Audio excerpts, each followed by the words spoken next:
Hey guys, there are many videos on YouTube that will tell you what camera to buy, the best camera to buy, the latest camera to buy, but I'm not going to do that. I'm going to give you advice on the best way to buy the camera. What I mean by that is I've seen people at weddings, at conferences, they look at the cameraman and they want to go and buy the same camera. They'll go up to the cameraman and say, "What camera are you using?" And the camera will be some high spec camera with some really expensive lens, and then that person will go and buy that same camera and will not know how to use it at all. Learning how to use a camera, trust me, is not difficult. You need practice and you need to start from the beginning. If you're going to go buy a camera, go and buy yourself an entry level camera. Don't go and buy something for £10-15. What I'm saying is buy something that you can practice with, something that you'll find easy to use. The camera that I'm using right now is called a Canon 750D. It's not a massive professional camera, it's slightly entry level, so there are cameras more budget. This one I actually brought second hand from a student of photography. And what I say is if you're going to buy a camera, buy something, like I say, on a Canon range. And I only recommend it because there are loads of lenses available for it, and it's a very reliable camera. The other cameras might be good, but I've only tried Canon, and whenever I've gone up to somebody who's got a professional sort of career in photography, they're always using a Canon, so I stuck with Canon. The other thing I was going to say to you guys is when it comes to lenses, right, it can be confusing. You will see people have 4 or 5 lenses or maybe more. They've got lenses like massive ones or mini ones. The one I'm using at the moment is the 18 to 55mm. Now usually that comes with the camera. That's enough. That's all you need to practice with. People will tell you to buy a 50mm one. Yes, you can buy that. That will enable you to move yourself around, because remember that 50mm is only one zoom, meaning that one focus. You can't go from 18 to 55. You can't zoom in and out. So you have to move yourself and manipulate yourself to get better angles. That's good practice. What I would say is if you're doing, so for someone like me, I'll give an example, is I don't use my DSLR camera to do any photography. I hate taking photos. If I'm going to take photos, I'll take it with my phone. That's more than enough. It does a good job. Although I know professional cameras take better photos, I'm not a photo person. My profession is video. As you know, most of my videos are on YouTube, so I use a DSLR camera for that. Sometimes I do use a mobile phone to do videos when I'm out and about, although it does the job but not as good as a DSLR. Now, I want to talk to you about microphones. Now, if you're into video, invest in a good microphone.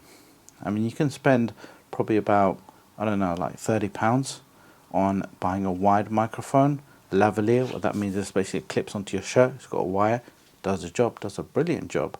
Or if you're looking for something wireless, you can go for a wireless microphone so you don't have wires about. This one I'm filming with at the moment is called a Rode Wireless Go. Now it is a bit expensive. I spent £150 on it, but I wanted a proper wireless one and one that lasts a long time when it's off charge. And yeah, and Rode's got a name. You've probably seen Rode. People have it. I've also got one of these boom mics. So this one you can use it, for example, so if you're filming a scene, sorry for the shadow, and if you're like say filming a scene, right, and then you have it just above the head, you can have it out the frame and point it towards the person that's speaking. That picks up the vocals very good.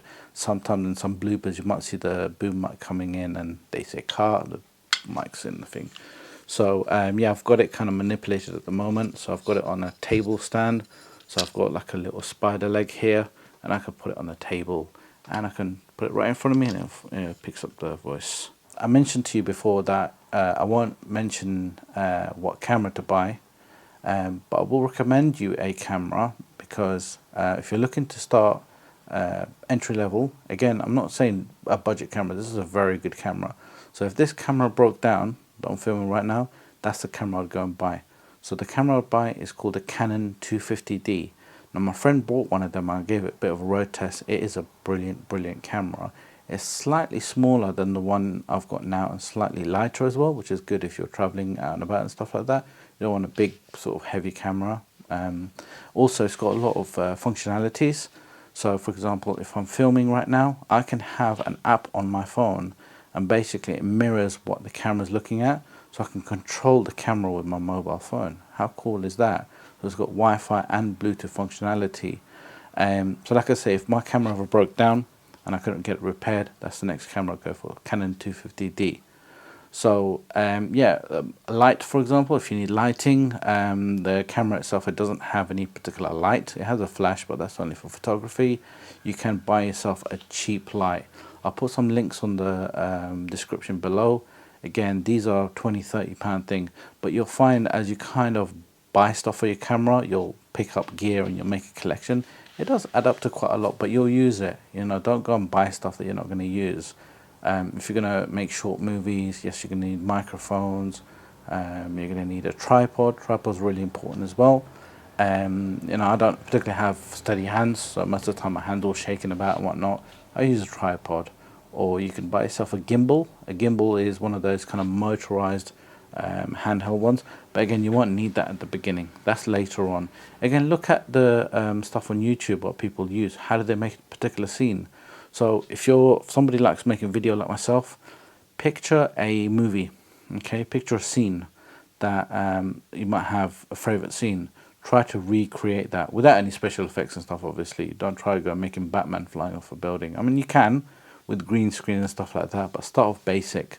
Something simple like, you know, two people having a conversation in a room. Use the lighting coming in, use reflection, situate yourself so you're getting the best angle and stuff like that. Just practice with that, but just try to recreate a scene from a movie. But you'll have loads of fun. And when I say to you guys, start off basic, you'll have more fun with the basic stuff. When it gets too complicated and technical, that's when your head will start blowing. You'll be like, I don't like this because it's too technical. You'll dump the camera in a bag, or you'll sell it to somebody for peanuts and they're going to make good use out of it. Yeah. So again, a basic camera, tripod, light, microphone, stuff to start off with, and also make sure you buy some extra batteries. Batteries do die quick, especially when you're doing video like this one I've got filming now. I've got this kind of like an extra attachment to it, and you can put 2 batteries inside, so it's basically feeding off 2 batteries.